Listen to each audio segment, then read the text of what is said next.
ৰাজ্যত পুনৰ সাংবাদিক নিগ্ৰহৰ ঘটনা নিশা গুৱাহাটীত সাংবাদিকক আক্ৰমণৰ চেষ্টা সুৰাসক্ত যুৱকৰ বাতৰি সংগ্ৰহৰ বাবে যোৱা সাংবাদিকক অভব্য আচৰণ তিনি উদণ্ডৰ জাপৰিগোগৰ কৃষ্ণনগৰত সংঘটিত হয় এই ঘটনা এখন স্কুটিৰে অহা তিনি উদণ্ড যুৱকে প্ৰথমে দুৰ্ব্যৱহাৰ কৰে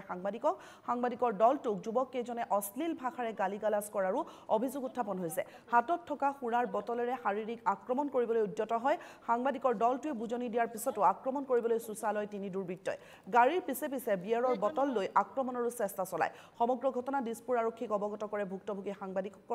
সংবাদকৰ্মীয়ে আৰক্ষীয়ে তৎপৰতাৰে এজন যুৱকক আটক কৰে যদিও দুই উদণ্ড যুৱক পলাই হাৰে আটকাধীন যুৱকজনৰ নাম ধ্ৰুৱজ্যোতি দাস সম্প্ৰতি ঘটনাৰ লগত জড়িত আন দুই যুৱক পলায়ন কৰিছে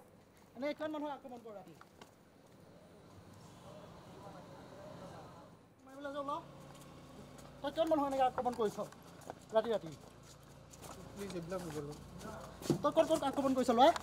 তোৰ নামটো কি এনে এখন মানুহ আক্ৰমণ কৰ ৰাতি মাৰিবলৈ যাওঁ তই কিমান মানুহ এনেকৈ আক্ৰমণ কৰিছ